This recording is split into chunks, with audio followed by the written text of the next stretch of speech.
Before we begin this journey through one of the most fascinating periods in human history, I want to invite you to do something small that makes a big difference.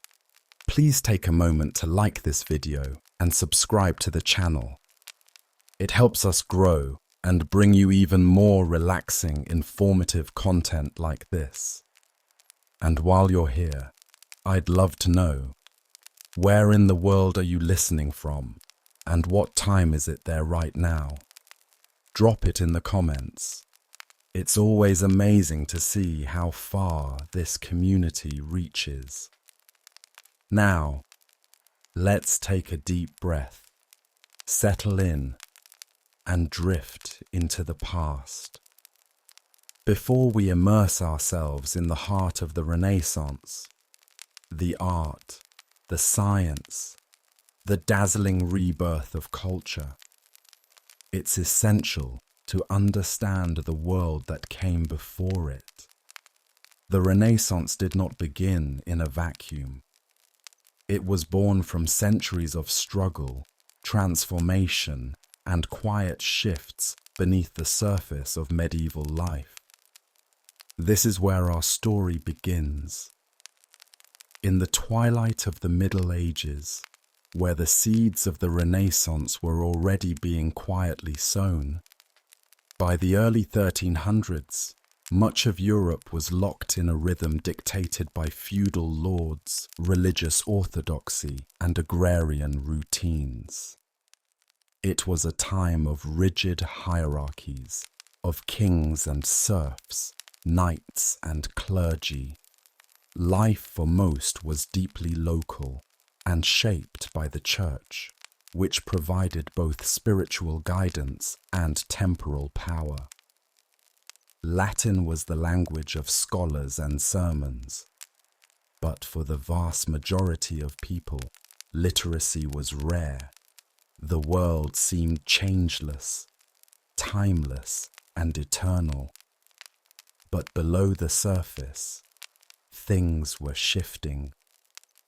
Europe had suffered wave after wave of crises. The Great Famine of the early 14th century, brought on by climate shifts and poor harvests, had left millions hungry. Then came the Black Death, beginning in 1347. In just a few short years, the bubonic plague would wipe out nearly half of Europe's population. Entire villages vanished. Families were torn apart. Fields were left untilled. The psychological trauma was enormous. Yet, paradoxically, this devastation also became a catalyst.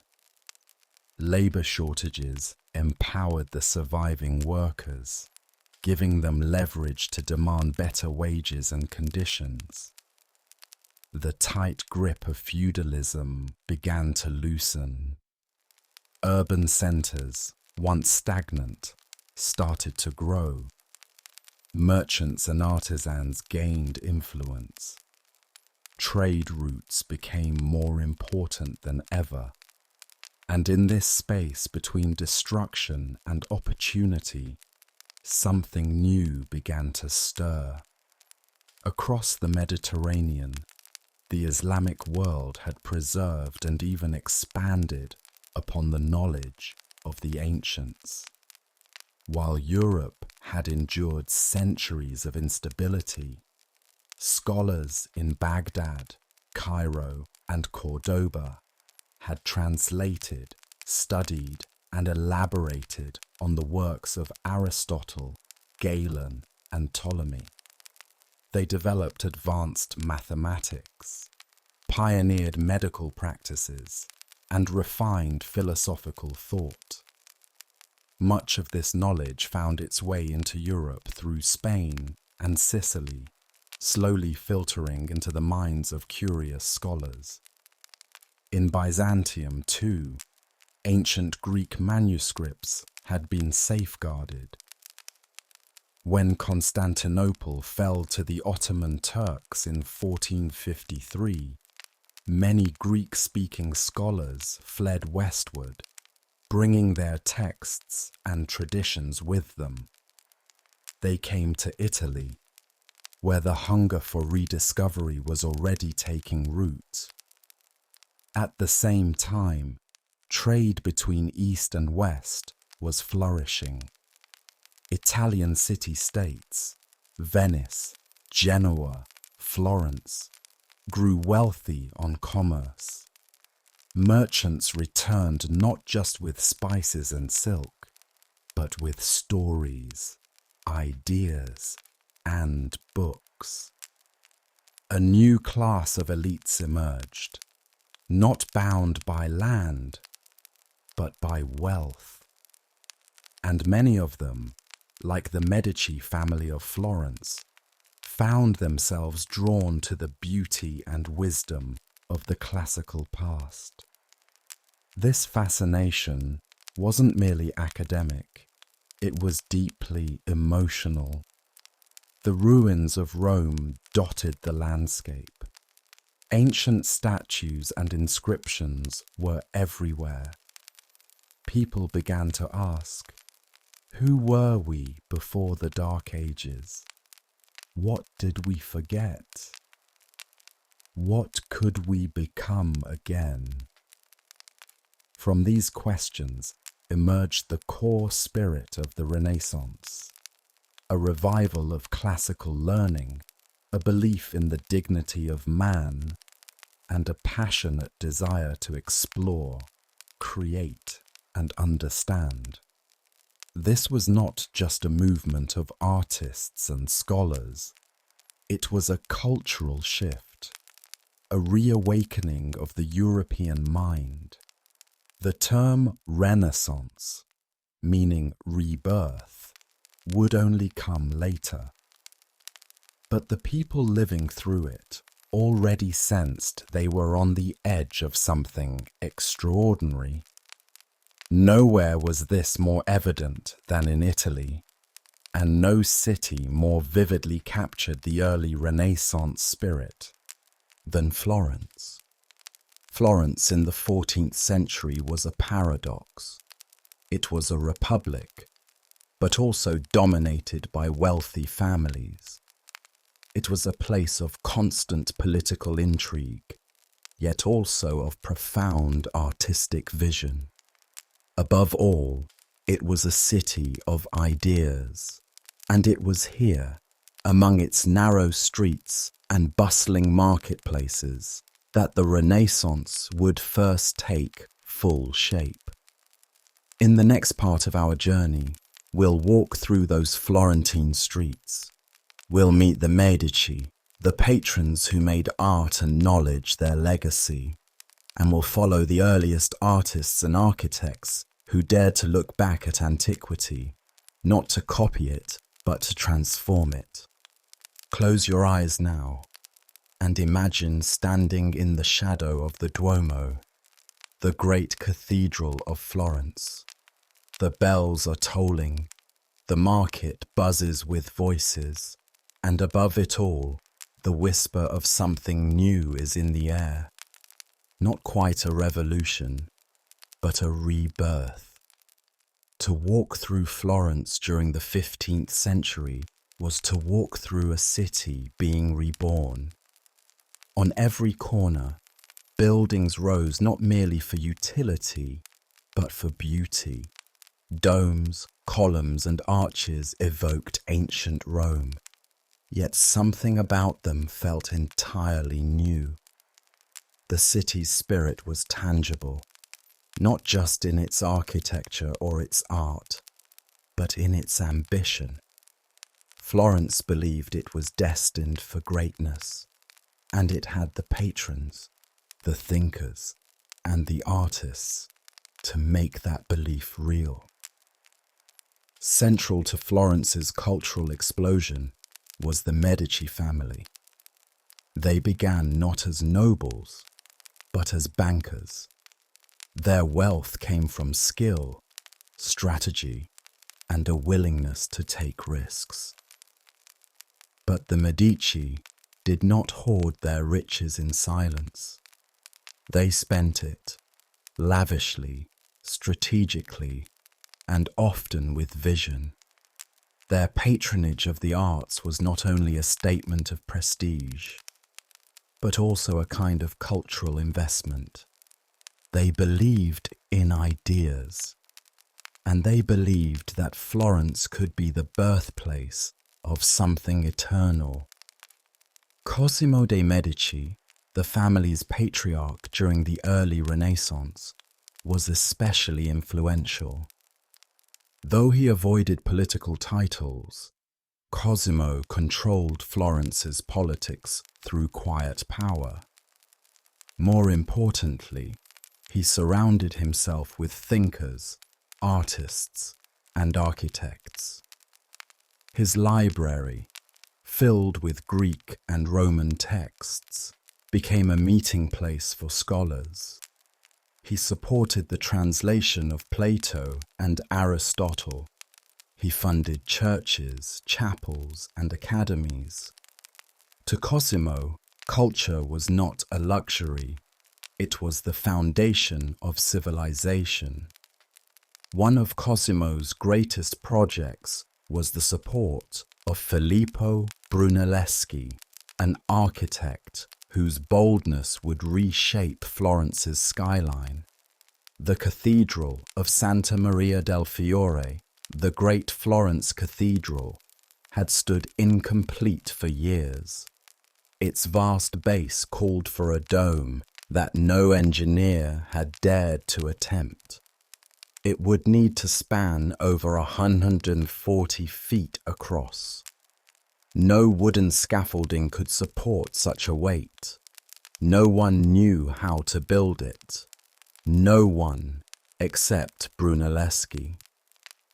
He studied ancient Roman engineering. He designed innovative machines, and he proposed building the dome without internal scaffolding. A revolutionary idea. Many thought him mad, but Cosimo backed him. Construction began in 1420. For 16 years, Florentines watched as the impossible slowly became reality. Brunelleschi's dome was not just a triumph of architecture. It was a triumph of vision, proof that the ancient wisdom could be reborn and even surpassed. Florence, under the Medici and men like Brunelleschi, became the epicenter of the Renaissance. But it was not only architecture that flourished. Art, too, began to transform. Artists like Masaccio began to experiment with perspective, a technique that gave flat images depth and realism.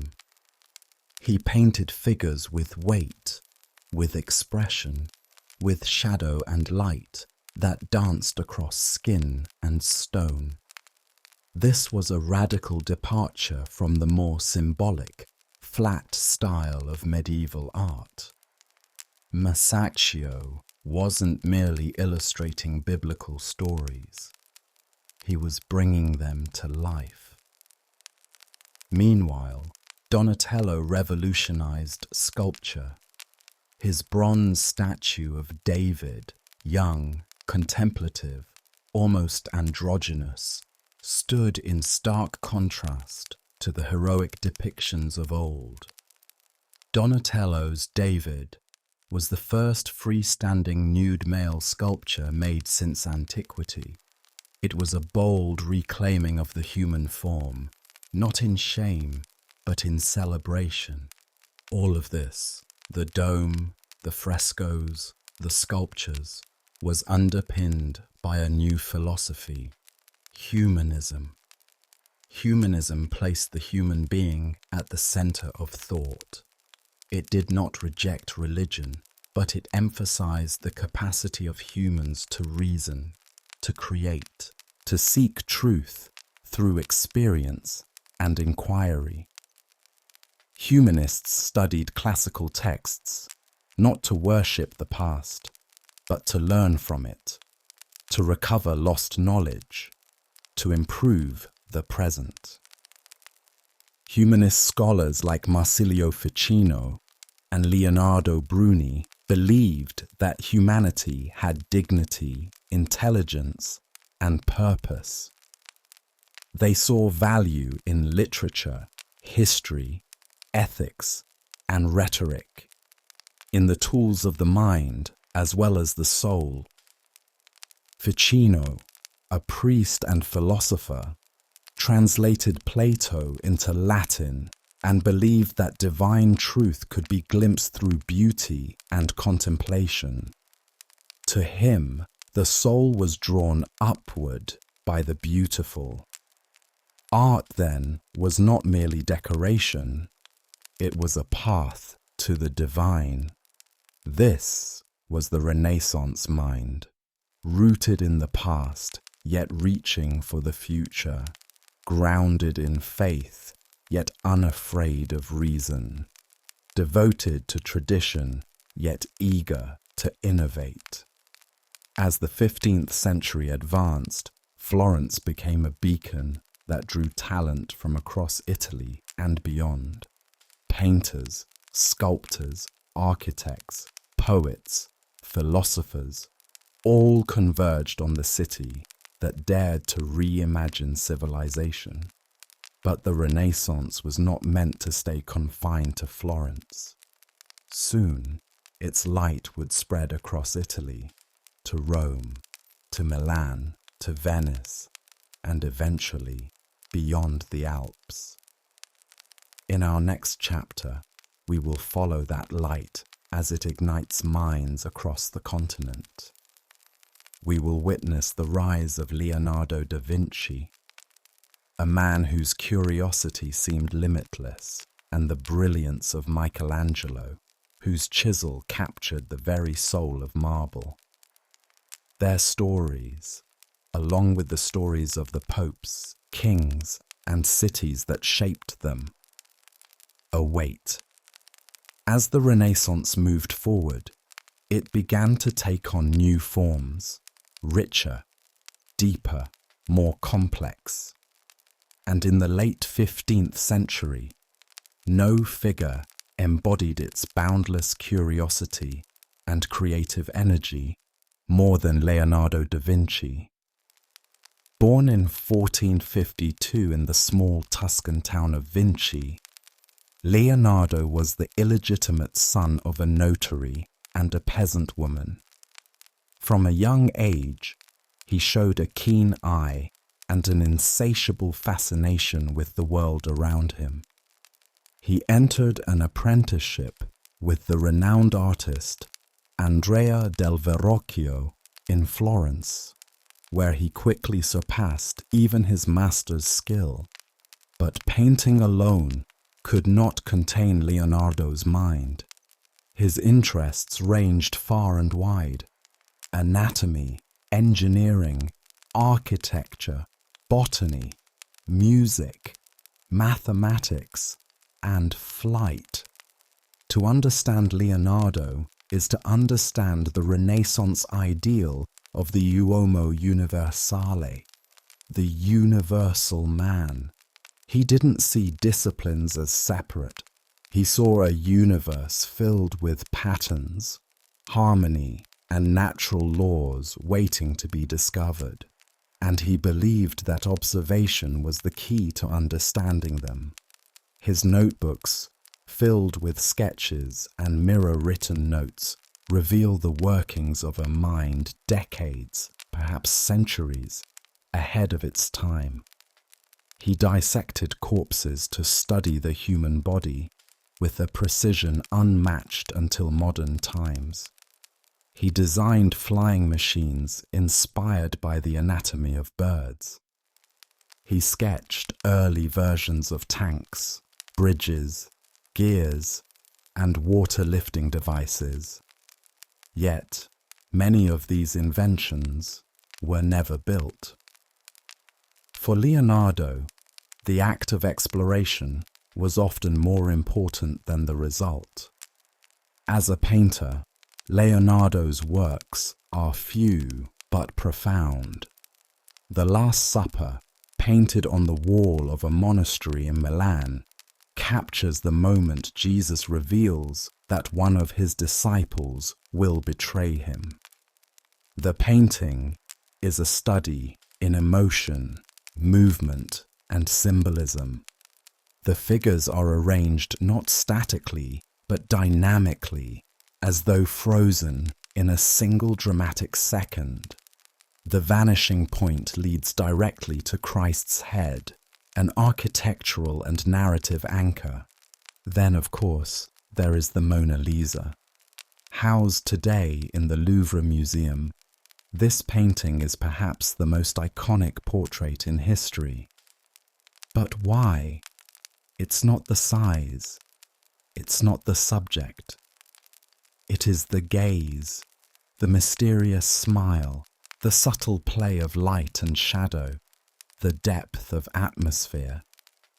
Leonardo used a technique called sfumato, a soft blending of tones, to create transitions that seem almost like breath on the canvas. The result is a portrait that feels alive. But Leonardo was not alone in his brilliance. During this time, the Italian Renaissance was a constellation of geniuses, each lighting a different corner of human experience. And among them was a man whose fire burned as bright as Leonardo's, though often in opposition to him. Michelangelo Buonarroti. Michelangelo was born in 1475 near Arezzo in the Republic of Florence. From early childhood, he displayed a deep love for sculpture, a passion that would shape his life. Unlike Leonardo, Michelangelo was not interested in wide-ranging disciplines. His devotion was singular, almost spiritual. He saw sculpture not as creation, but as revelation. The figure, he believed, was already within the stone. The sculptor's task was to release it. At the age of 24, Michelangelo carved the Pietà, a marble sculpture of Mary holding the dead body of Christ. It is impossibly delicate. Mary's robes cascade like silk. Christ's body lies peaceful in her arms. The Pietà is both grief and serenity captured in stone. It remains one of the greatest works of sculpture ever made. Shortly after, Michelangelo created David, his most famous statue. Standing over 17 feet tall, this representation of the biblical hero is not the moment of victory, but the moment before. David stands alert, tense, thoughtful. His muscles are coiled. His gaze is focused. He is the embodiment of courage and human potential, ideals that defined the Renaissance itself. Michelangelo was later called to Rome by Pope Julius II, who demanded he paint the ceiling of the Sistine Chapel. Michelangelo resisted. He was a sculptor, not a painter, but the Pope insisted. The result was a masterpiece. From 1508 to 1512, Michelangelo painted scenes from the Book of Genesis on the chapel's ceiling: the creation of Adam, the fall of man, the great flood. The figures are muscular, monumental, filled with energy and grace. The scale of the project was overwhelming, the labor grueling. Yet Michelangelo completed it virtually alone, on scaffolds high above the chapel floor. The Sistine Chapel ceiling remains one of the defining achievements of Western art.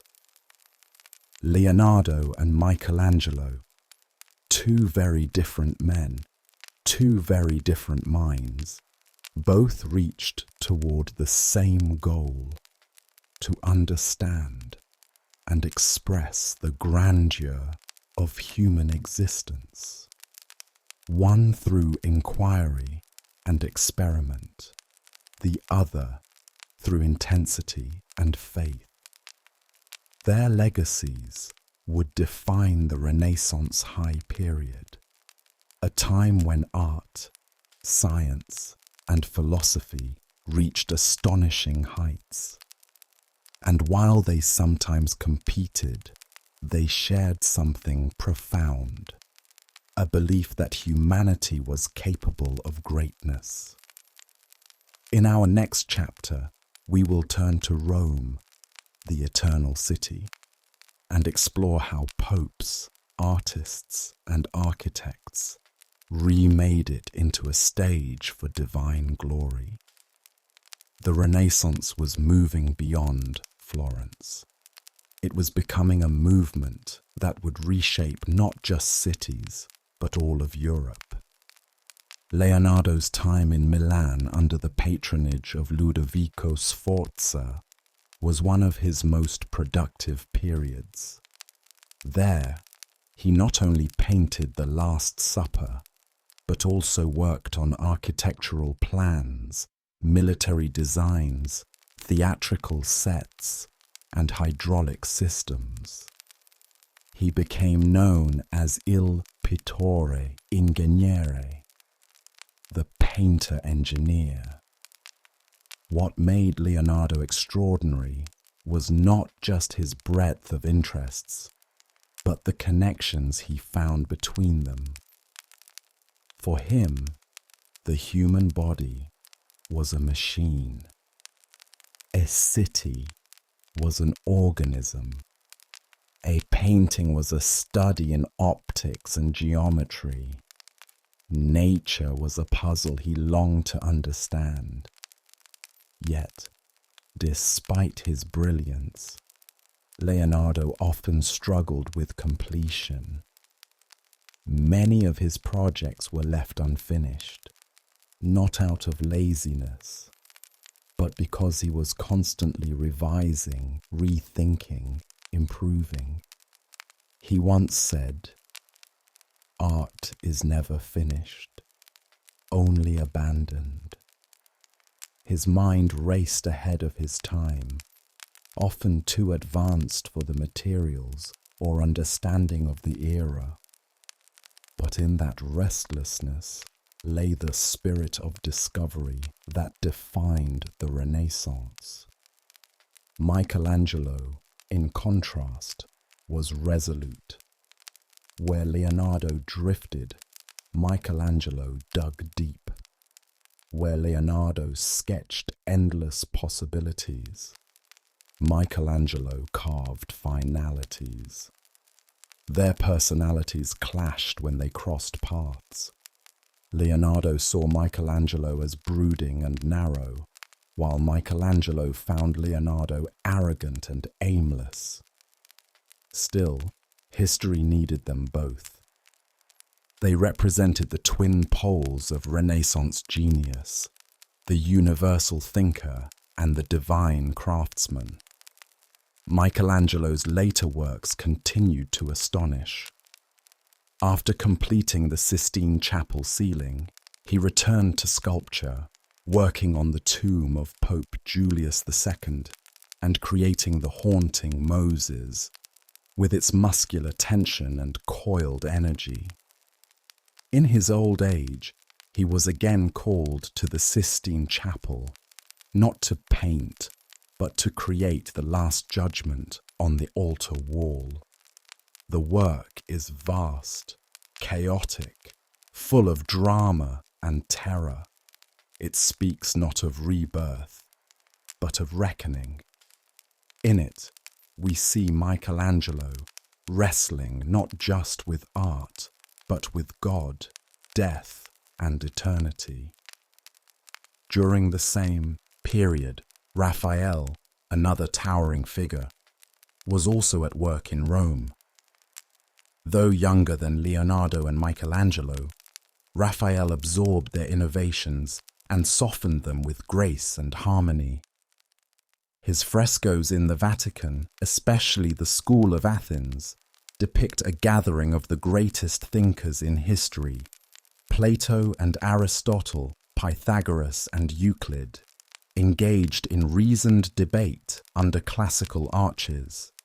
Raphael even included Leonardo as Plato, Michelangelo as Heraclitus, and himself looking out at the viewer.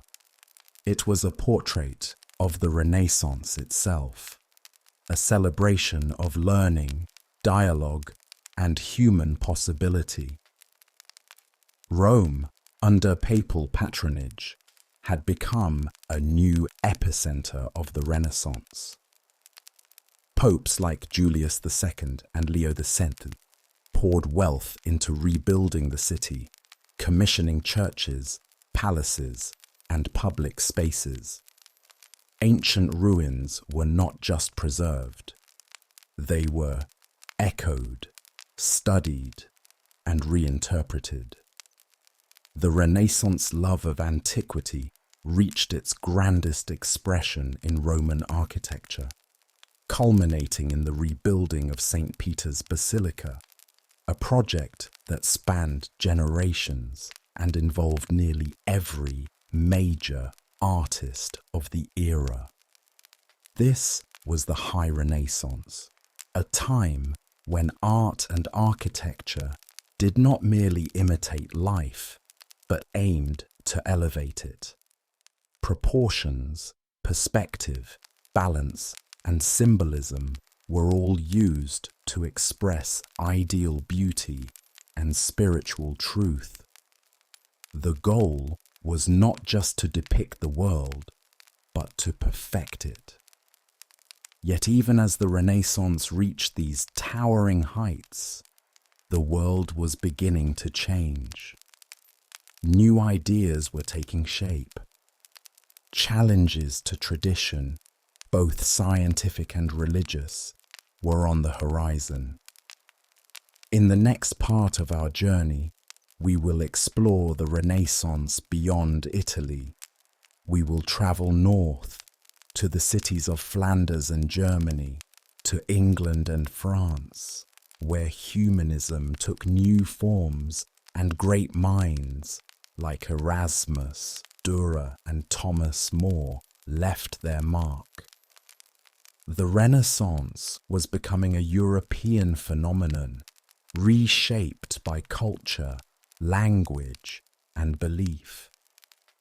As the Renaissance unfolded in Italy, its ideas and spirit began to drift northward across the Alps, carried by trade, travel, and the steady pulse of human curiosity.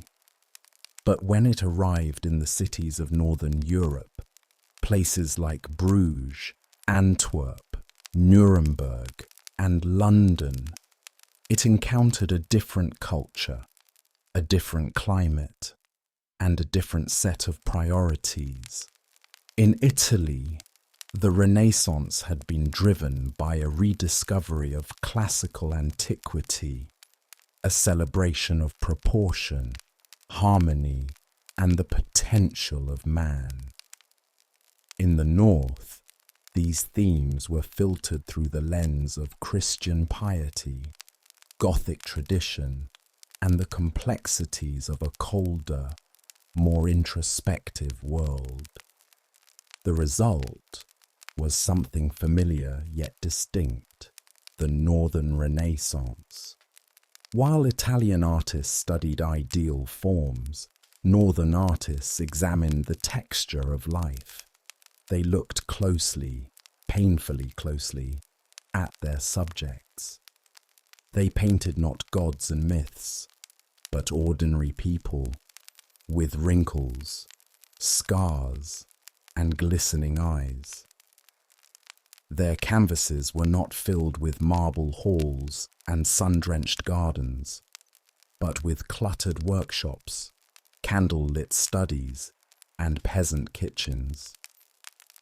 One of the most remarkable features of the Northern Renaissance was the rise of oil painting.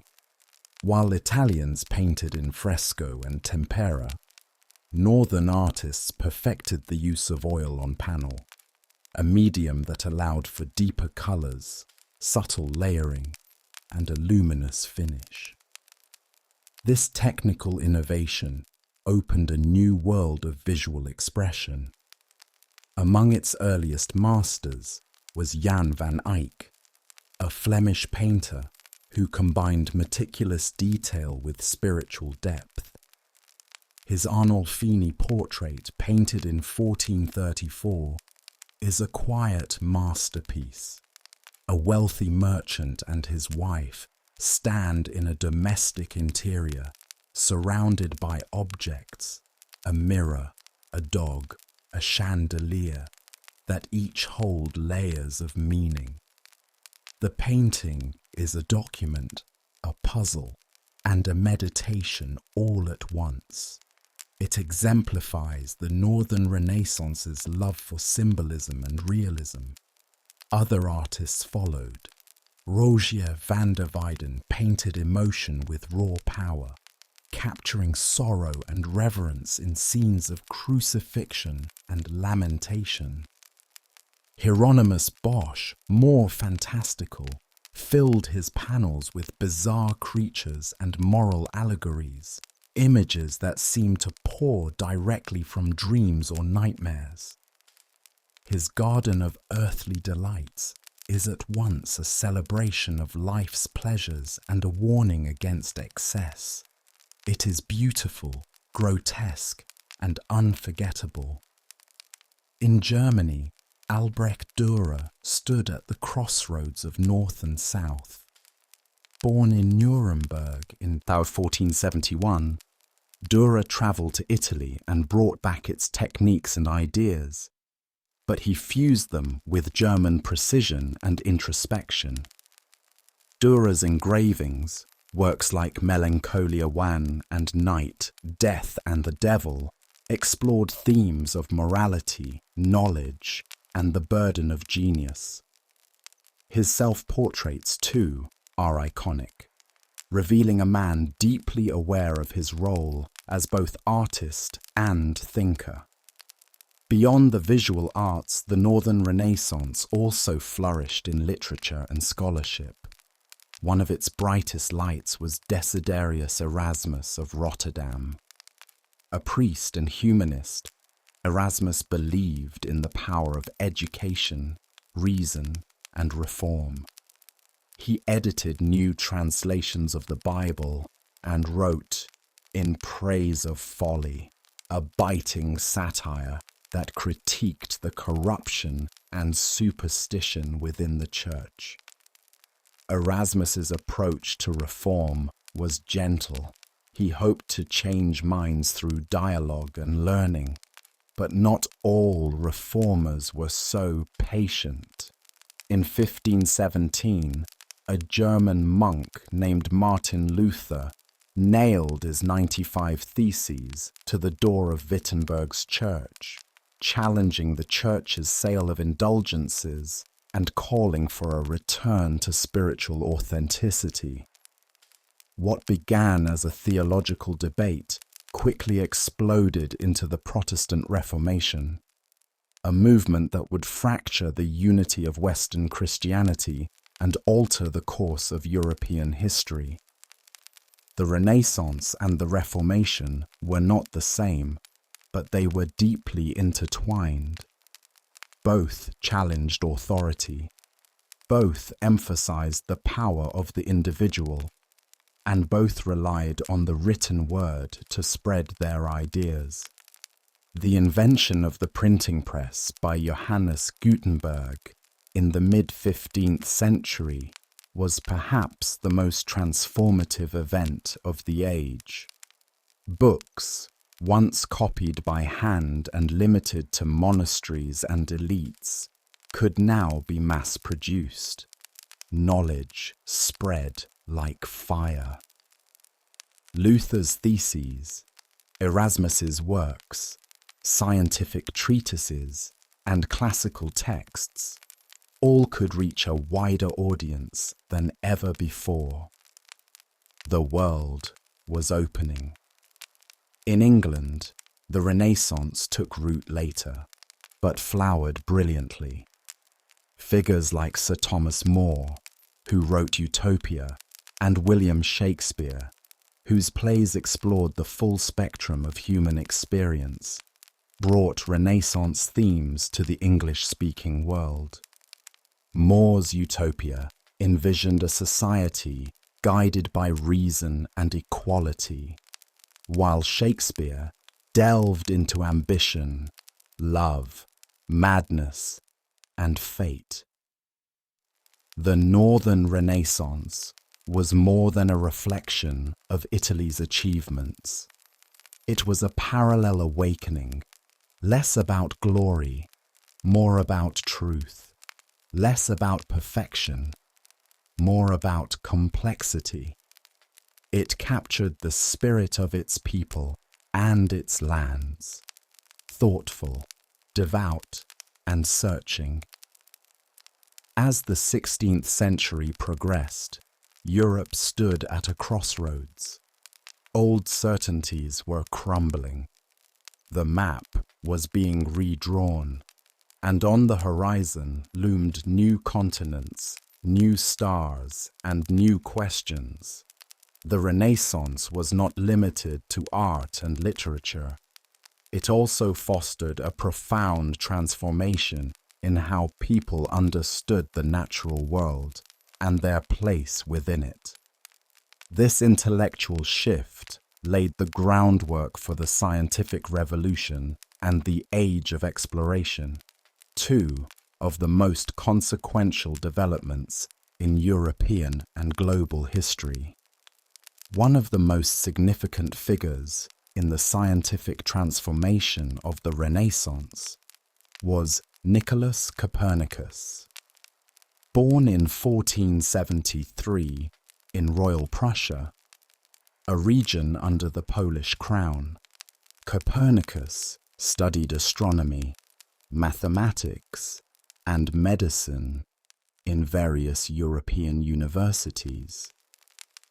In 1543, near the end of his life, he published De Revolutionibus Orbium Coelestium, on the revolutions of the celestial spheres, in which he proposed a heliocentric model of the universe.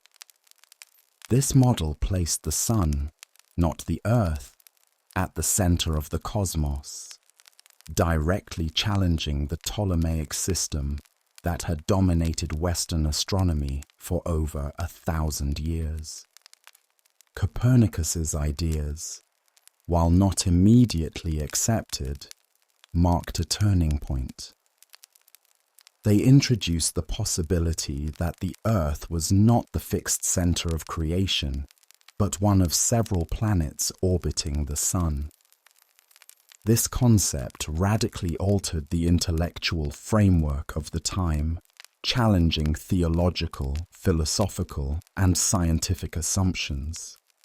Further advances in astronomy and physics were made by Tycho Brahe, a Danish nobleman who compiled some of the most accurate astronomical data of his era, and Johannes Kepler, a German mathematician and astronomer who used Brahe's data to formulate the laws of planetary motion.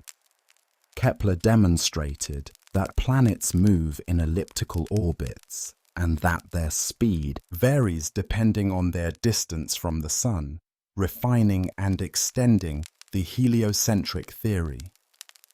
Galileo Galilei, an Italian physicist and astronomer, further expanded upon these ideas in the early 17th century.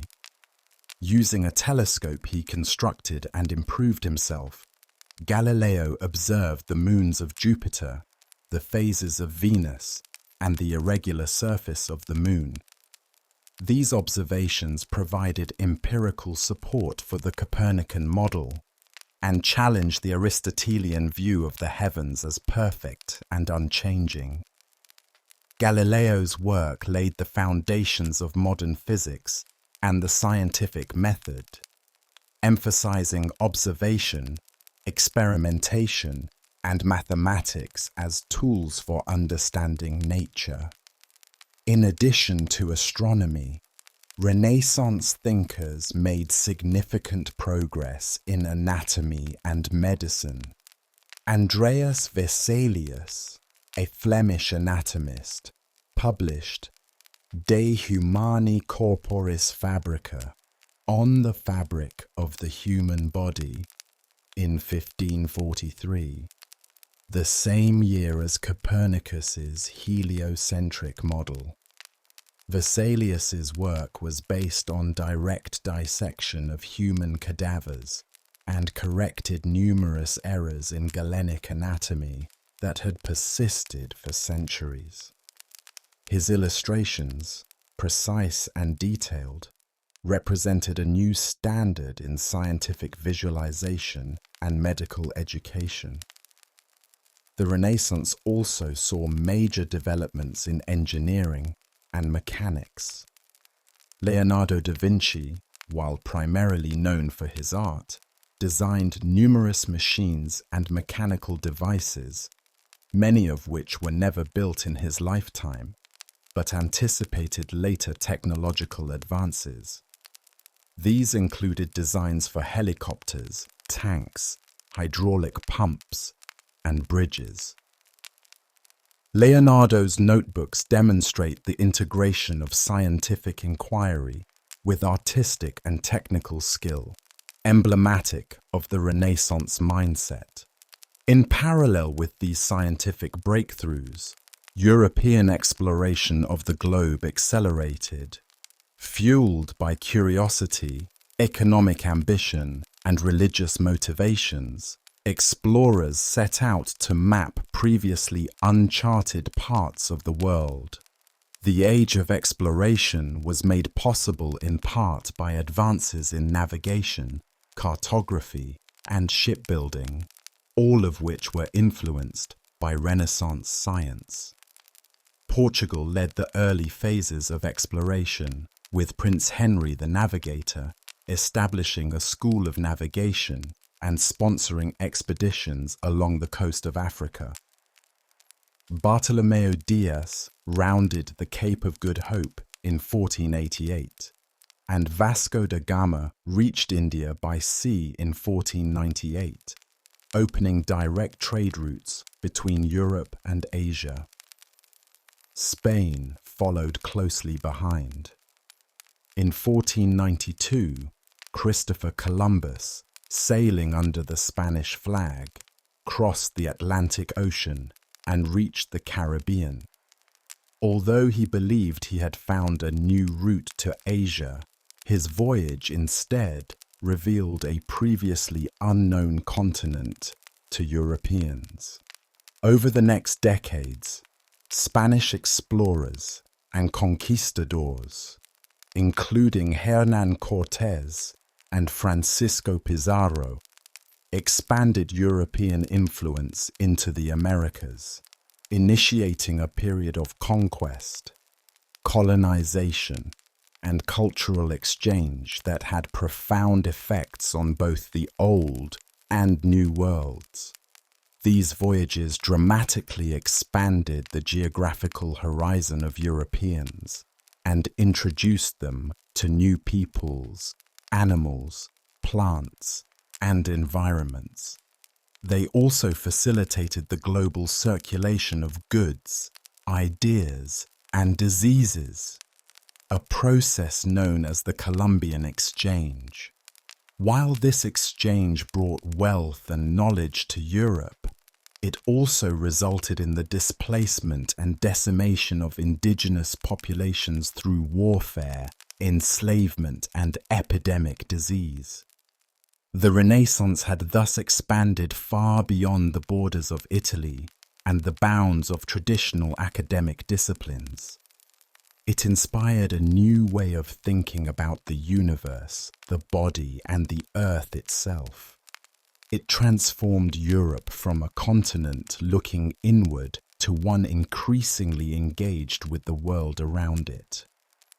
The Renaissance emphasis on empirical observation, human potential, and critical thinking would continue to influence science, philosophy, and culture for centuries to come. Its legacy shaped the Enlightenment and remains foundational to the modern worldview. Renaissance architecture marked a clear departure from the Gothic style that had dominated Europe since the 12th century. It sought a return to the clarity, symmetry, and proportion of classical antiquity, particularly Roman architecture, as understood through ancient texts and surviving ruins. Architects of the Renaissance emphasized balance, rational geometry, and the harmonious integration of buildings within their environment. The transformation began in Florence in the early 15th century. Filippo Brunelleschi, often regarded as the father of Renaissance architecture, played a central role. His design for the dome of the Florence Cathedral, Santa Maria del Fiore, remains one of the most iconic structures of the period. Constructed without traditional wooden scaffolding, the dome used an innovative herringbone brick pattern and interlocking rings to achieve stability. This engineering feat revived and surpassed techniques used in antiquity, setting new standards for architecture. Brunelleschi also applied classical principles to smaller structures, such as the Ospedale degli Innocenti, Hospital of the Innocents. With its round arches, orderly columns, and proportional facades, the building reflected a new architectural language that emphasized clarity and order. Leon Battista Alberti, a contemporary of Brunelleschi, was both a practicing architect and a theorist. His treatise De Re Edificatoria on the art of building, completed around 1452, was modeled on the ancient Roman work of Vitruvius. Alberti emphasized that architecture was a science, guided by mathematics and governed by universal laws of beauty. He applied these principles in his designs for churches and palaces, such as the facade of Santa Maria Novella in Florence and the Church of Sant'Andrea in Mantua. Throughout the 15th and 16th centuries, Renaissance architecture spread across Italy and beyond. Donato Bramante introduced the High Renaissance style to Rome with his design for the Tempietto at San Pietro in Montorio. The building, circular in plan and surrounded by a Doric colonnade, was inspired by Roman temples and celebrated as a perfect architectural composition. Bramante's work laid the foundation for the rebuilding of St. Peter's Basilica under Pope Julius II, a project that would involve several major architects, including Michelangelo and later Gian Lorenzo Bernini. Michelangelo's architectural contributions included the design of the Laurentian Library in Florence and the continued work on St. Peter's Basilica in Rome. He brought a sculptural quality to his architecture, often using exaggerated forms and dramatic contrasts. His architectural style marked the beginning of Mannerism, a movement that departed from the strict proportions of early Renaissance architecture in favor of more dynamic and expressive forms. Urban design also evolved during the Renaissance. city planning became more systematic, with a focus on symmetry, centralization, and axial alignment. Italian cities such as Pienza and Ferrara were redesigned with these principles in mind.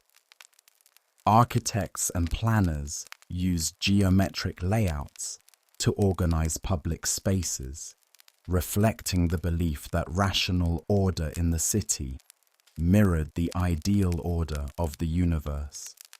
Pienza, transformed under the direction of Pope Pius II and architect Bernardo Rossellino, is one of the earliest examples of Renaissance urban planning. The city's main square, the Piazza Pio II, is framed by harmonious buildings including the cathedral, the papal palace, and the town hall. This integration of religious, civic, and residential structures within a unified space represented a new vision for the role of architecture in civic life. In Venice, the Renaissance style adapted to the unique environmental conditions of the lagoon. Architects such as Jacopo Sansovino and Andrea Palladio incorporated classical elements into buildings that had to contend with narrow canals, limited foundations, and shifting tides. Palladio, in particular, left a lasting legacy through both his built work and his treatise I Quattro Libri dell'Architettura, the 4 books of architecture, published in 1570. His villas in the Veneto region, such as Villa Rotonda and Villa Barbaro, exemplified the application of classical principles to rural estate architecture. Palladianism, as his style came to be known, emphasized symmetry, clear proportions, and temple-like porticos. It became influential far beyond Italy, shaping country houses, public buildings, and civic architecture in France, Britain, and eventually colonial America. Palladio's work and writings were pivotal in shaping neoclassical architecture in the 18th century.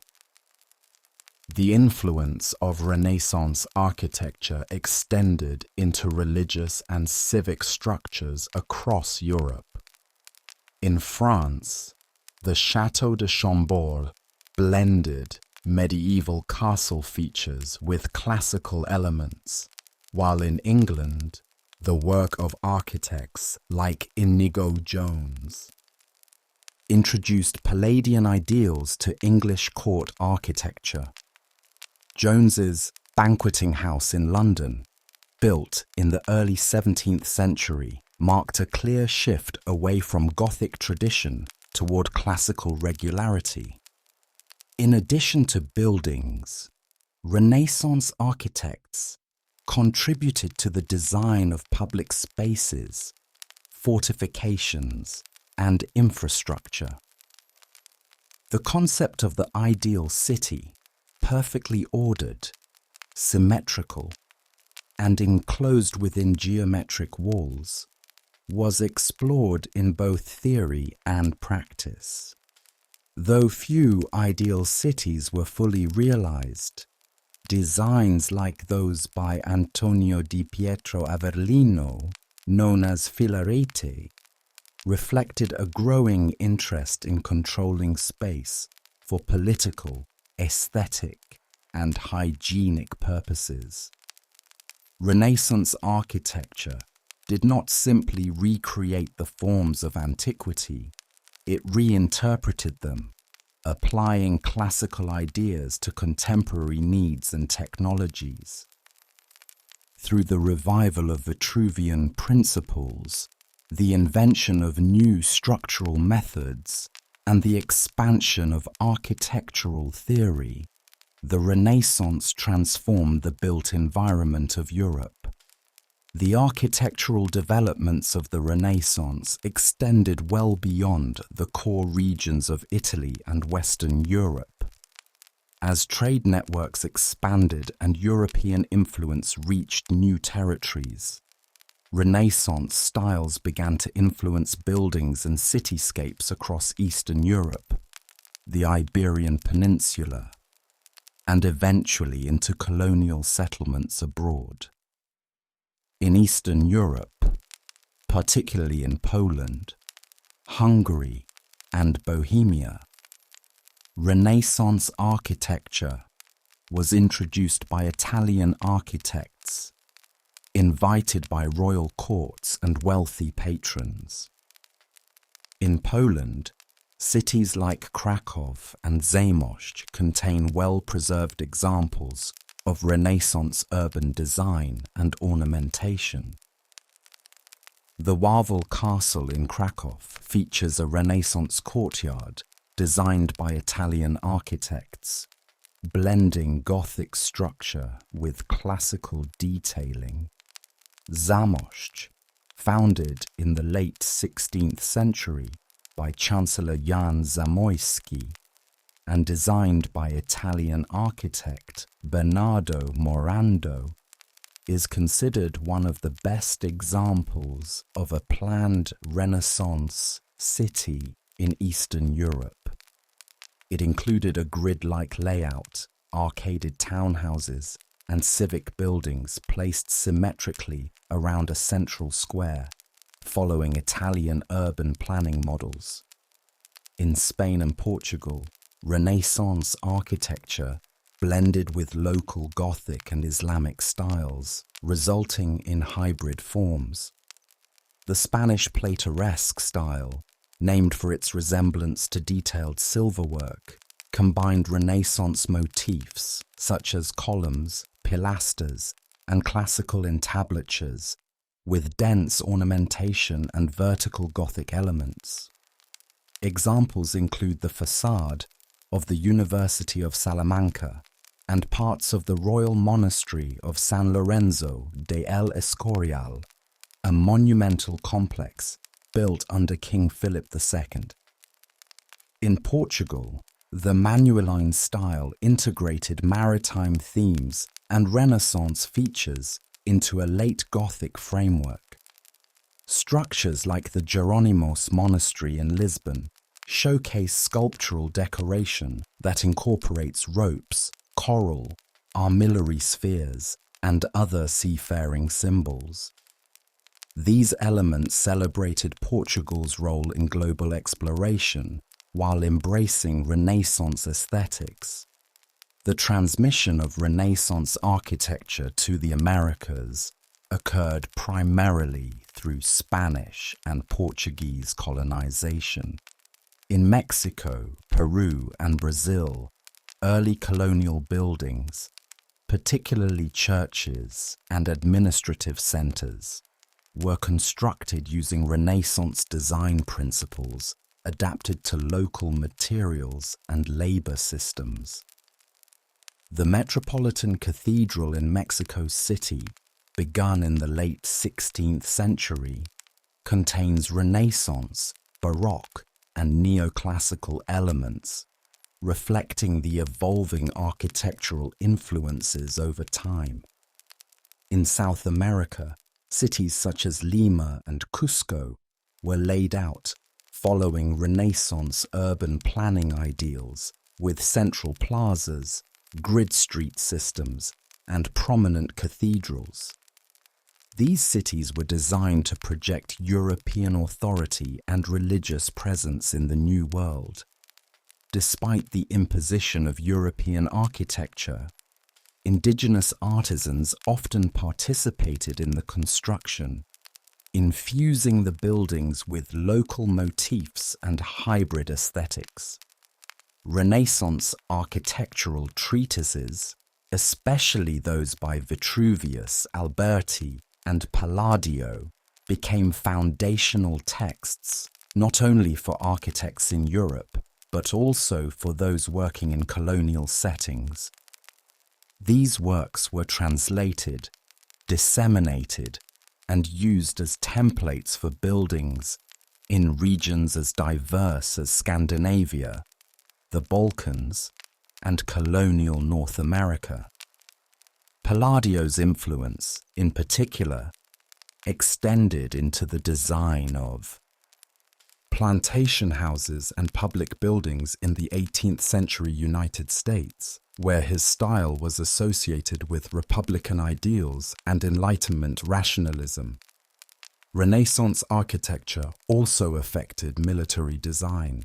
As artillery became more effective, the traditional medieval castle with tall, thin walls became obsolete. In response, architects developed the Tres Italien or star fort, a low, angular structure with bastions designed to deflect cannon fire and provide interlocking fields of defense. These forts were constructed across Europe and in overseas colonies, demonstrating the integration of Renaissance engineering with the practical demands of warfare.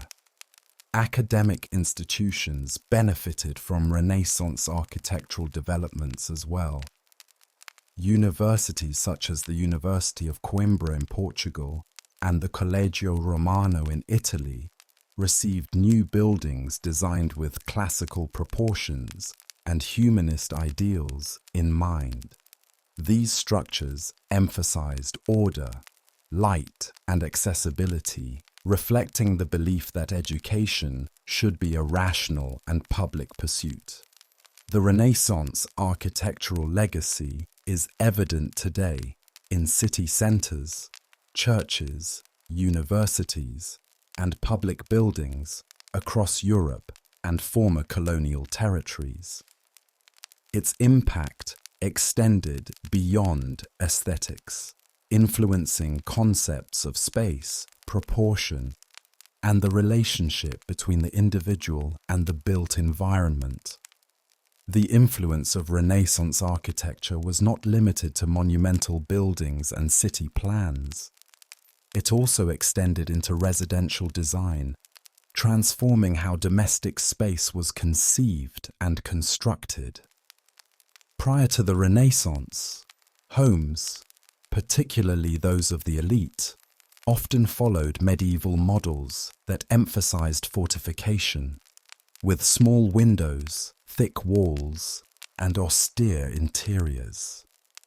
The Renaissance introduced a new approach, houses designed not only for defense or function, but for comfort, light, proportion, and aesthetic appeal. Italian Renaissance palazzi, or urban palaces, epitomized this change.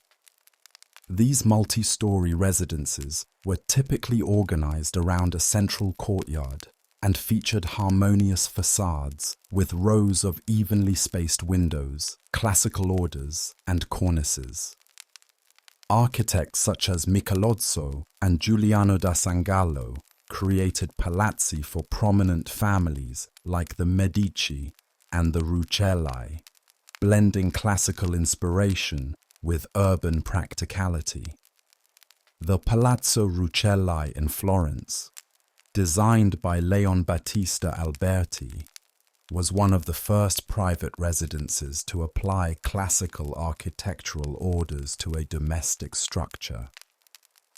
These buildings incorporated principles of symmetry, axial alignment, and hierarchical spatial organization. Public and ceremonial rooms were located on the main floor, the piano nobile, while service rooms were typically on the ground level. Interior decoration often included frescoes, stucco work, and wood paneling, turning the home into a curated expression of culture and intellect. In rural settings, the Renaissance villa became a significant architectural form, particularly under the influence of Andrea Palladio.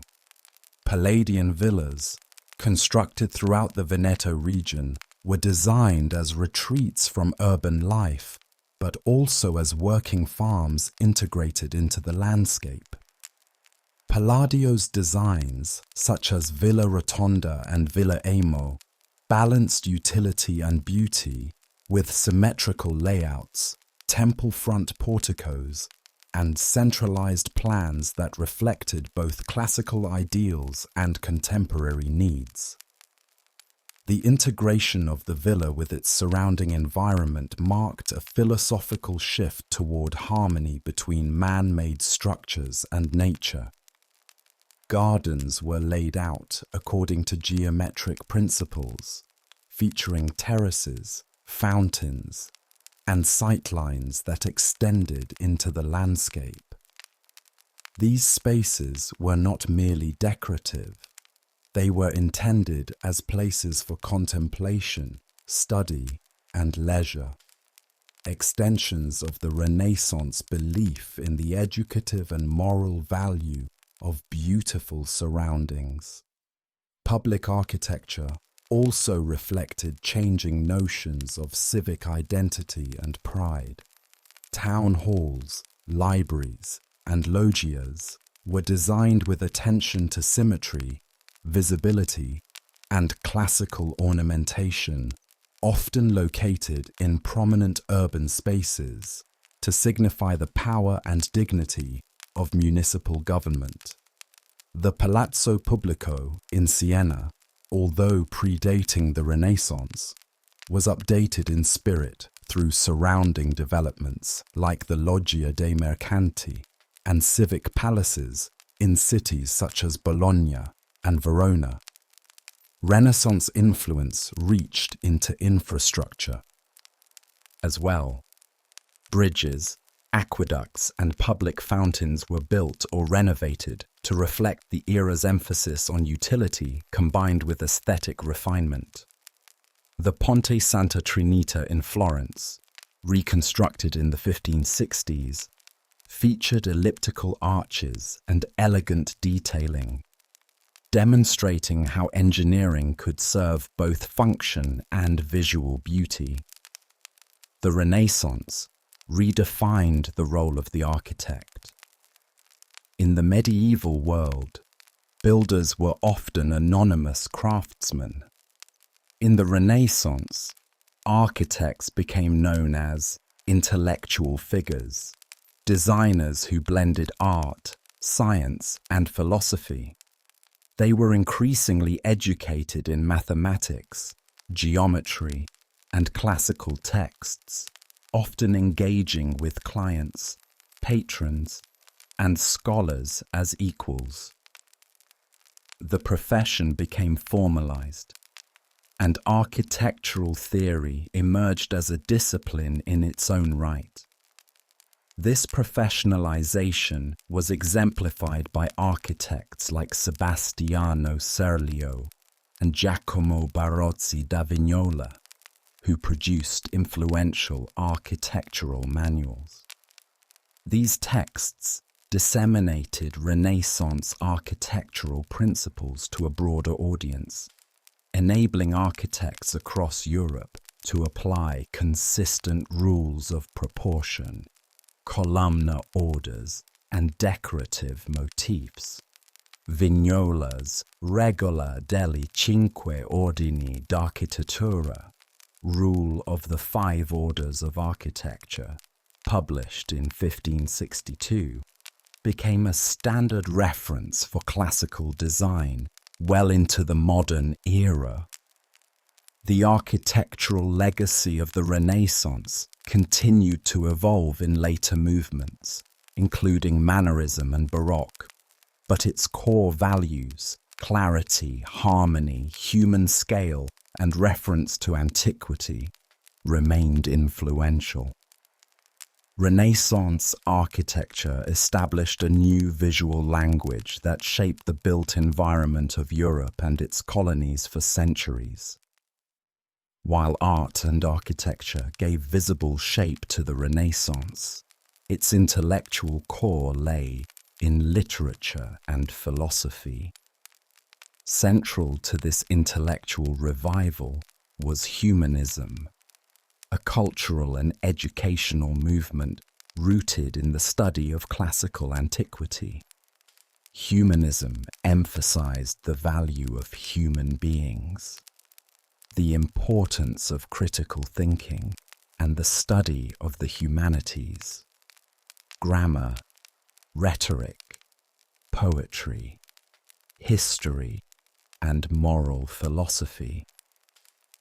The humanist movement began in Italy in the late 14th century, with scholars like Francesco Petrarch, often referred to as the father of humanism.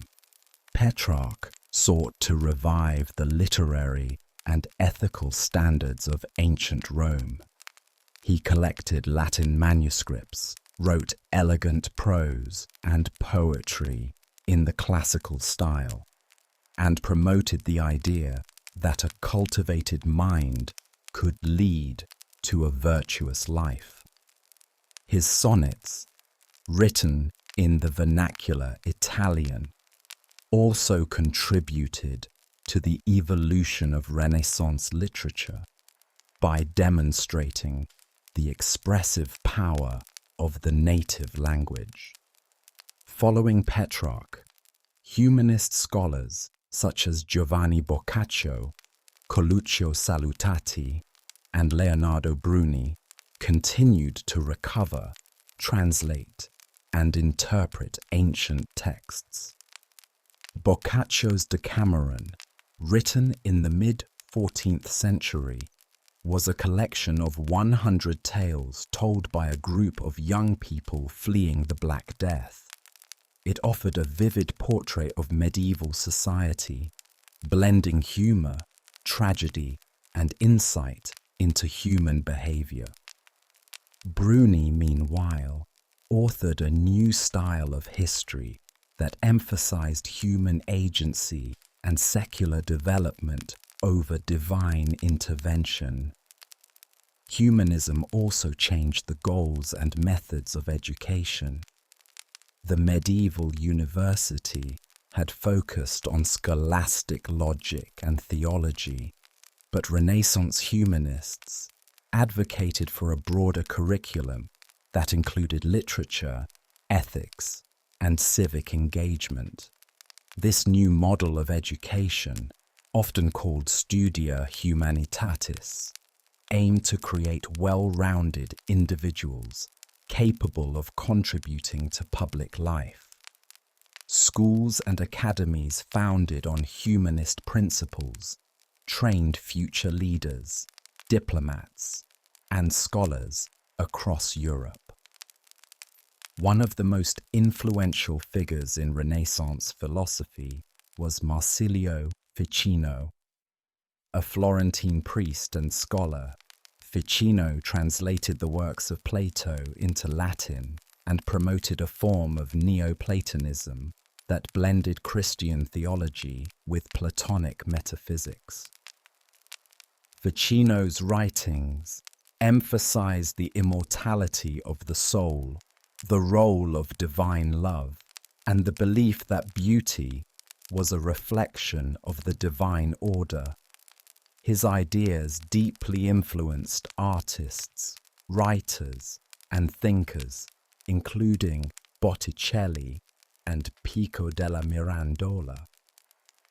Pico della Mirandola, another major philosopher, is best known for his oration on the dignity of man, 1486, often considered the manifesto of Renaissance humanism. In this text, Pico argued that humans possess the unique capacity to shape their own nature through free will and intellectual development.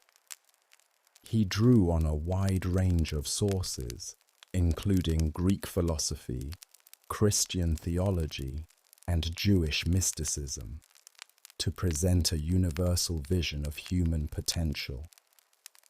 Literature flourished in the vernacular languages during the Renaissance, making ideas more accessible to a broader audience. In Italy, Niccolo Machiavelli wrote The Prince, 1513, a political treatise that analyzed the mechanics of power and statecraft.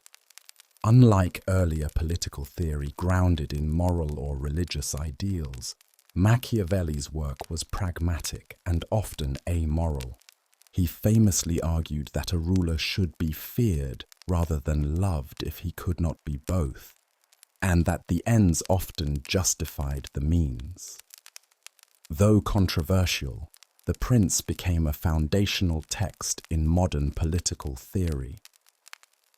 In France, Michel de Montaigne pioneered the literary form of the essay.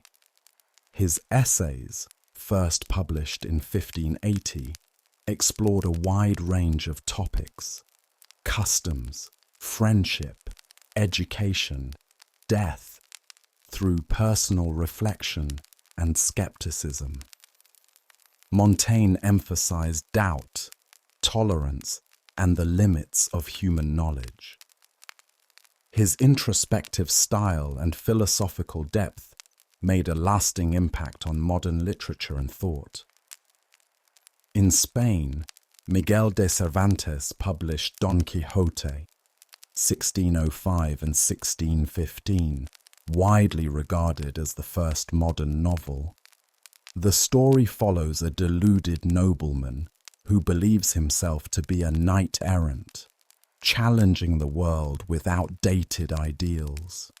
Through satire and empathy, Cervantes explored the conflict between illusion and reality, the power of storytelling, and the human need for purpose. Don Quixote became a symbol of both the absurdity and the nobility of idealism. Renaissance literature was also deeply shaped by religious themes and the shifting religious landscape. Writers like Erasmus used satire and scholarship to advocate for reform within the Catholic Church. Others, such as Martin Luther and John Calvin, produced theological works that reshaped Christian doctrine and identity. The printing press allowed these texts to reach a mass audience, fueling both religious debate and the development of national literatures. The English Renaissance, though later in development, produced a golden age of drama and poetry. William Shakespeare, Christopher Marlowe, Ben Jonson, and Edmund Spenser brought Renaissance themes to the stage and the page. Shakespeare's plays, ranging from histories to comedies to tragedies, examined power, identity, ambition, and human emotion with unmatched depth. His use of language, character development, and dramatic structure made him the most influential writer of the English language. The spread of Renaissance humanism contributed to the development of a secular public sphere. Newspapers, pamphlets, and books created a space for discourse outside of the church and the royal court.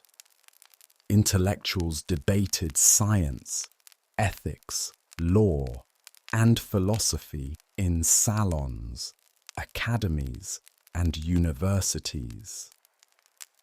This broadening of the intellectual community laid the groundwork for the Enlightenment and the modern idea of public reason.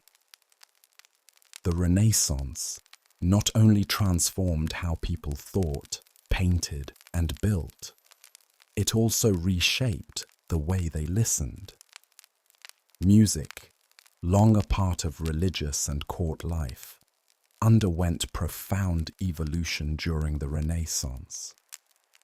Composers began to explore harmony, expression, and structure in new ways, creating music that reflected the humanist ideals of balance, proportion, and emotional resonance.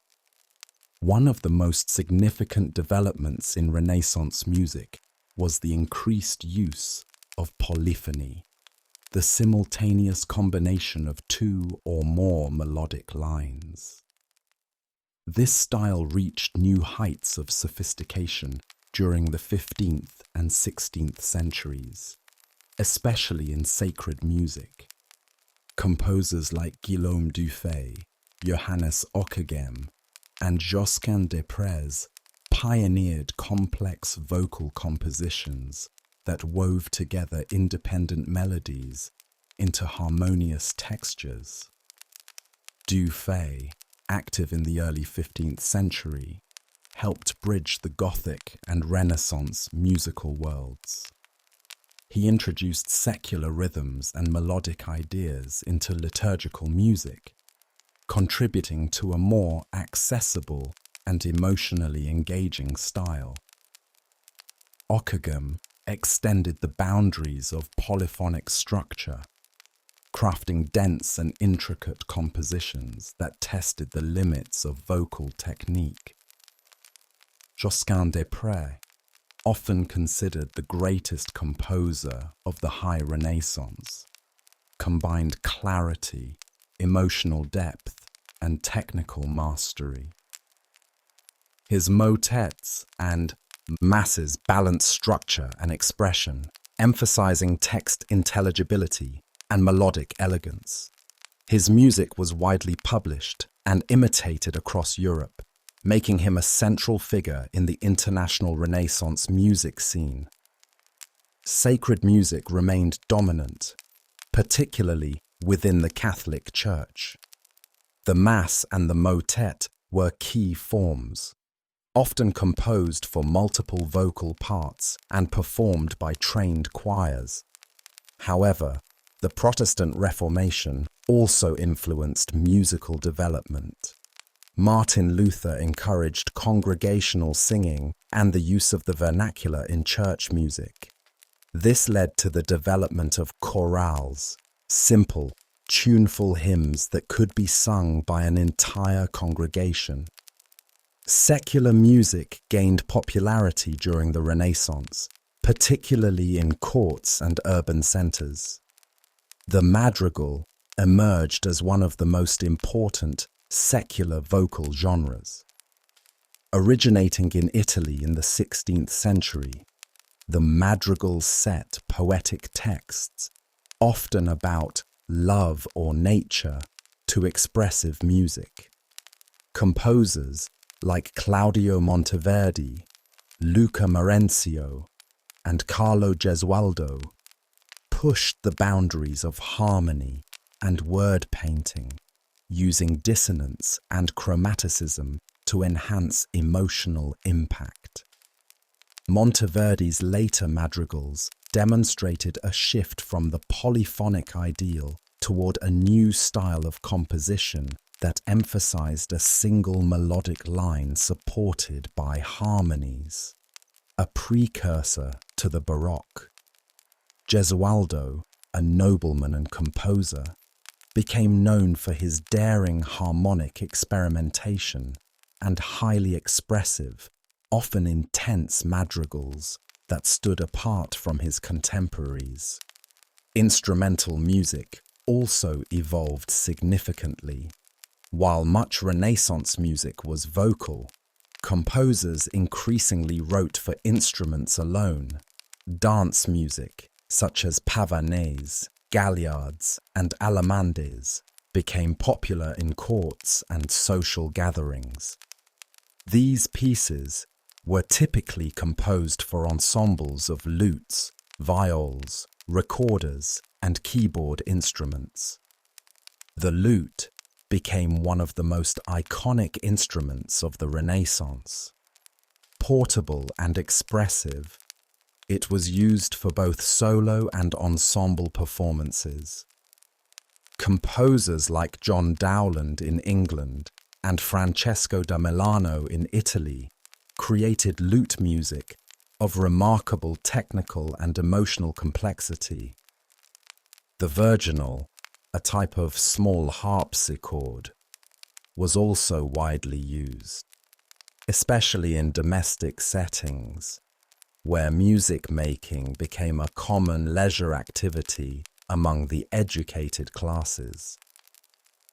The invention of music printing by Ottaviano Petrucci in Venice in 1501 played a transformative role in the spread of Renaissance music. His publication of Harmonische Musices Odekaton, the first printed collection of polyphonic music, made compositions more widely available and allowed for greater standardization in musical practice. Music printing enabled the circulation of works across national boundaries, fostering a pan-European musical culture. In the performing arts, the Renaissance saw a revival of ancient theatrical traditions and the development of new forms. Italian humanists studied the dramatic works of Plautus, Terence, and Seneca, which led to the creation of neoclassical drama.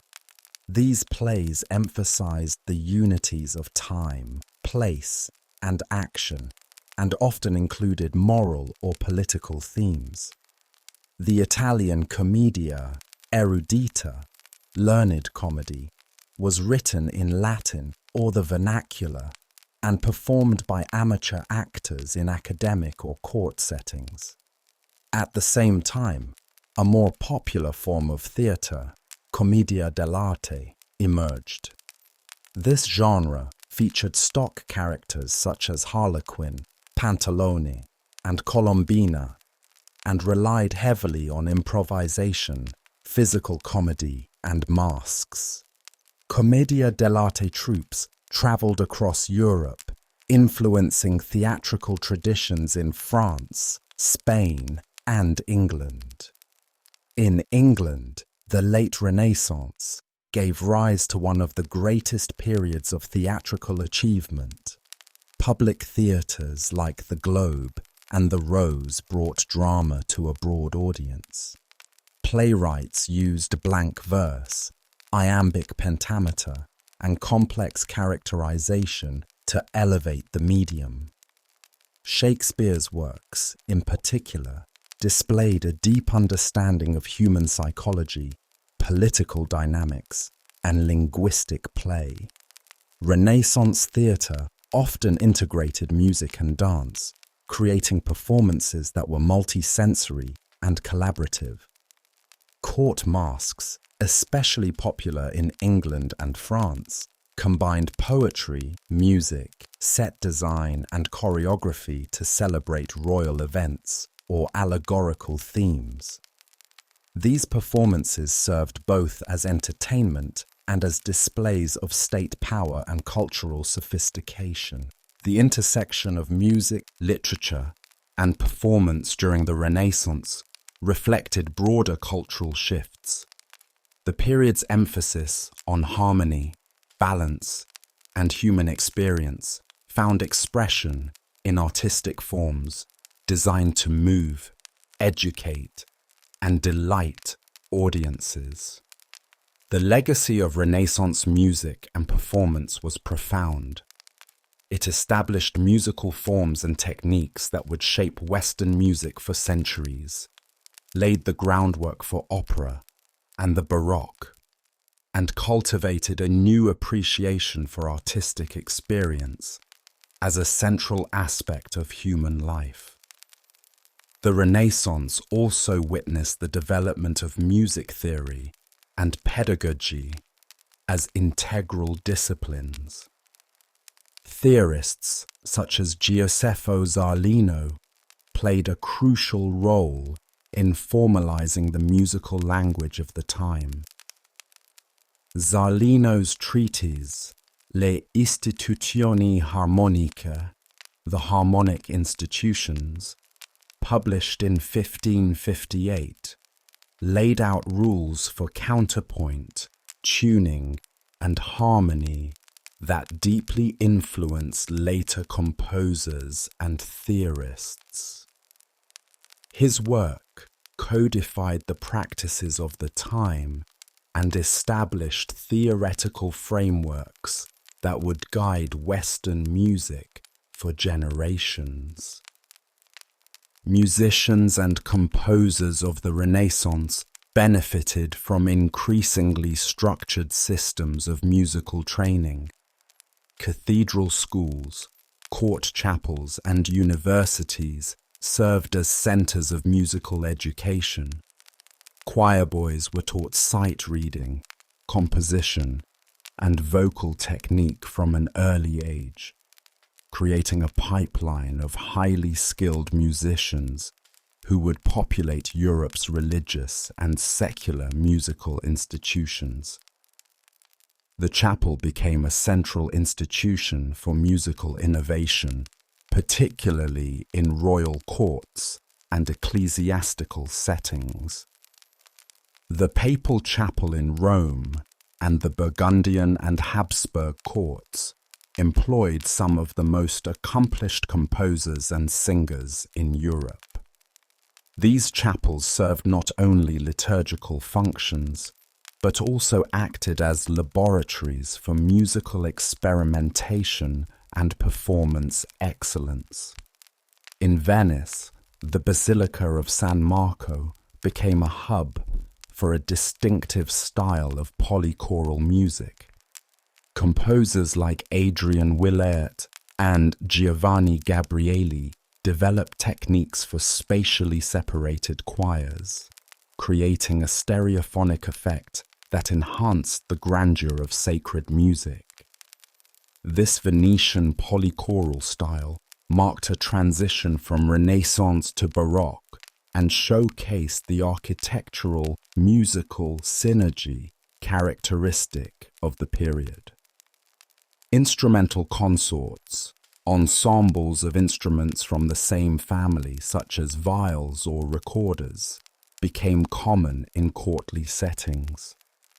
These groups played arrangements of vocal music and original compositions, providing entertainment for banquets, dances, and private gatherings. Music thus permeated all aspects of aristocratic life, from ceremonial events to leisure activities. The humanist emphasis on the expressive potential of music also inspired composers to experiment with musical rhetoric. Just as orators used speech to persuade and move audiences, composers began using musical gestures to evoke specific emotions.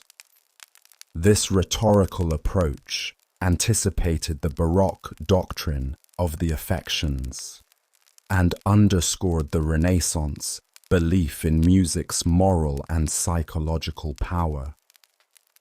In terms of social status, musicians during the Renaissance gained increased recognition, though their roles remained complex. Court composers such as Josquin des Prez, Orlando de Lassus, and Thomas Louis de Victoria achieved fame and often moved between powerful patrons in search of favorable employment. While some composers were clerics, others were lay professionals who carved out influential careers based on talent and reputation. Female musicians also contributed to Renaissance music, particularly within convents and noble households. Nuns such as Raffaella Aliotti and Vittoria Aliotti composed motets and madrigals, while noble women like Isabella d'Este served as patrons and amateur performers. The publication of music by women remained rare, but archival evidence reveals their active participation in Renaissance musical life. Music printing further expanded the reach of Renaissance compositions. The ability to purchase music in printed form allowed middle-class households to engage with musical culture. Collections of madrigals, chansons, and dance pieces were widely distributed, and amateur musicians could perform them at home, contributing to a democratization of musical experience. Outside of Europe, the spread of Renaissance music occurred primarily through missionary activity and colonization. In the Spanish Americas, Jesuit and Franciscan missionaries introduced European liturgical music to indigenous populations. Music was used both as a tool of religious instruction and as a means of cultural integration. Local musicians adapted European instruments and styles to their own traditions, creating syncretic musical forms that reflected the complex dynamics of cultural exchange. The late Renaissance period saw the beginnings of opera, a genre that would become one of the most significant musical developments of the Baroque era. In Florence, a group of poets, musicians, and intellectuals known as the Camerata sought to revive ancient Greek drama through a new form that combined music and narrative. This experimentation led to the first operas, such as Jacopo Peri's Daphne and Eurydice, which emphasized expressive solo singing and dramatic storytelling. These early operas reflected Renaissance ideals by seeking a unity of the arts, music, poetry, drama, and design, into a coherent and emotionally potent form. Although opera would fully develop in the Baroque era, its roots in Renaissance experimentation underscore the period's spirit of innovation and interdisciplinarity.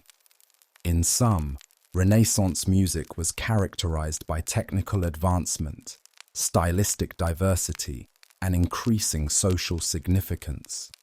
From the chapels of Rome to the drawing rooms of London, music served as a powerful medium for religious devotion, personal expression, and social interaction.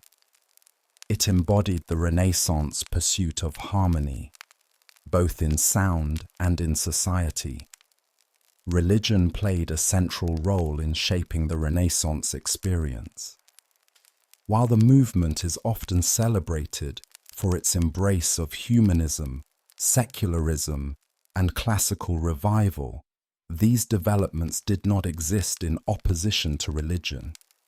Instead, the Renaissance brought about a profound re-evaluation of religious life, leading to internal reform, artistic expression, and, eventually, significant divisions within Christianity.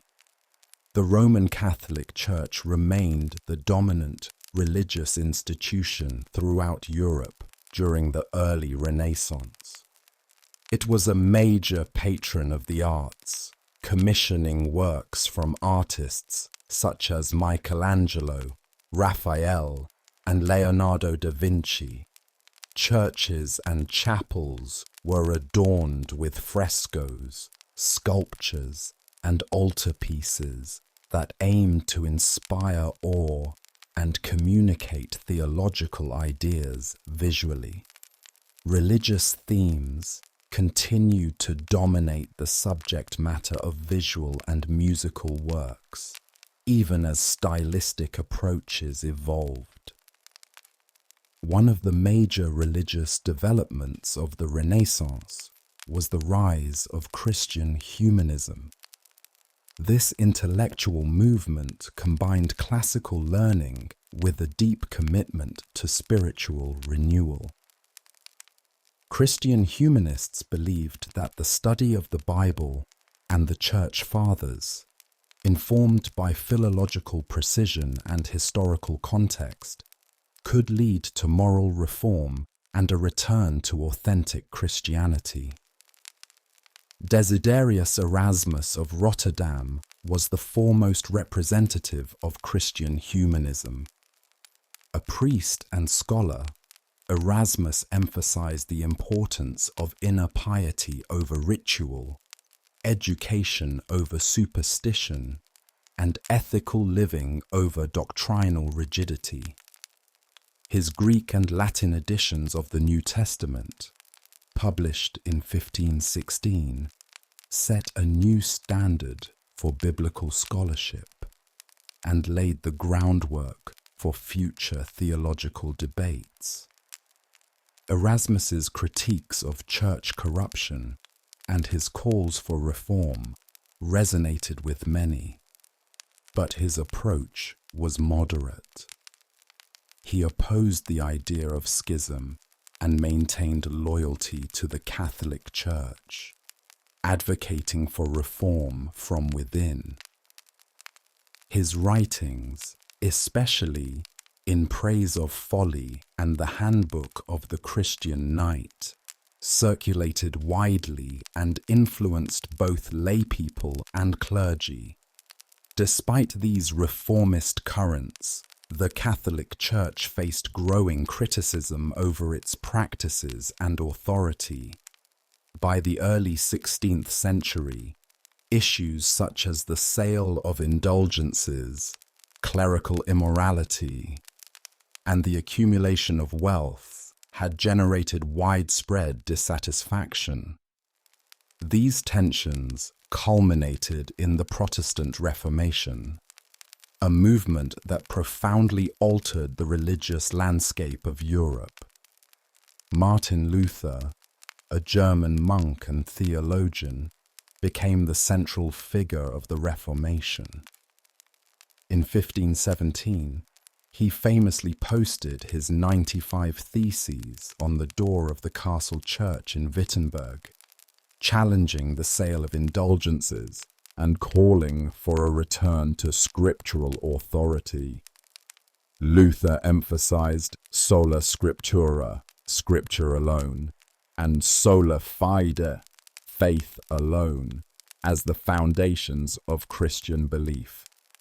His writings, including the Small Catechism and On the Freedom of a Christian, laid out a new theological framework that rejected many Catholic doctrines and practices.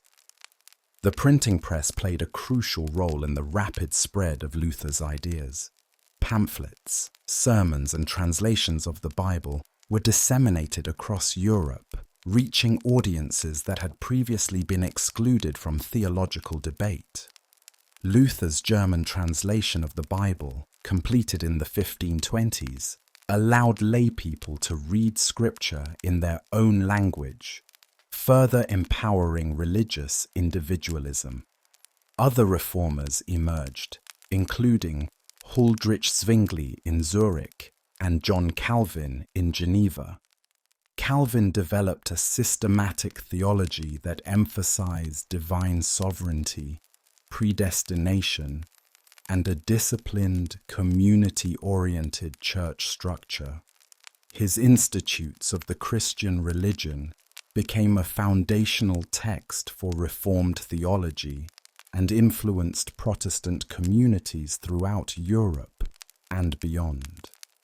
The Reformation led to the formation of various Protestant denominations, including Lutheranism, Calvinism, and Anglicanism. These new churches often rejected the authority of the Pope, the veneration of saints, and many of the sacraments upheld by Catholic tradition. Worship practices shifted as well, with a focus on preaching, congregational singing, and simpler church interiors. The Catholic Church responded to the Reformation with its own program of renewal, known as the Counter-Reformation or Catholic Reformation. This movement aimed to address internal abuses, reaffirm doctrine, and reassert the Church's spiritual authority. The Council of Trent, 1545 to 1563, was central to this effort. It clarified Catholic teachings, reformed clerical training, and strengthened the administration of the sacraments. New religious orders also emerged during this period. The Society of Jesus, or Jesuits, founded by Ignatius of Loyola in 1540, became one of the most influential forces in Catholic renewal. The Jesuits emphasized education, missionary work, and spiritual discipline, establishing schools and universities across Europe and abroad. Religious art and architecture were used strategically during the Counter-Reformation to inspire devotion and communicate Catholic doctrine. The Baroque style, which followed the Renaissance, emphasized drama, emotion, and sensory experience. Artists like Caravaggio and Bernini created works that aimed to move the viewer emotionally and deepen spiritual engagement. In everyday life, the Renaissance brought new devotional practices and a heightened focus on personal spirituality. Prayer books, religious manuals, and meditative texts proliferated, helping individuals cultivate a more direct and introspective relationship with God. The lives of the saints were retold in vernacular literature, and pilgrimage remained a vital expression of faith. Religious conflict, however, became an increasingly prominent feature of the late Renaissance. The Reformation led to wars of religion, persecution, and the fragmentation of Christendom. Events such as the German Peasants' War, 1524 to 1525, the French Wars of Religion, 1562 to 1598, and the 30 Years' War, 1618 to 1648, resulted in significant loss of life and social upheaval. Despite these divisions, the Renaissance period also saw moments of religious coexistence, ecumenical dialogue, and shared cultural projects. Music, art, and scholarship often transcended confessional boundaries, and individuals continued to seek meaning and beauty through diverse expressions of faith. The Renaissance left an indelible mark on human history. Its revival of classical learning reshaped education and intellectual life. Its artistic innovations changed how people represented the world and the human form. Its scientific inquiries laid the groundwork for the modern scientific method. Its architectural forms redefined cities, and its philosophical ideals helped cultivate a vision of humanity as capable, rational, and creative. This era connected the medieval past to the modern future. It inspired later movements, the scientific revolution, the Enlightenment, and even the democratic ideals of the modern age. While rooted in Europe, its influence eventually spanned the globe. The Renaissance was not a single event, but a constellation of changes, artistic, intellectual, social, and spiritual, that transformed how people thought, believed, and created.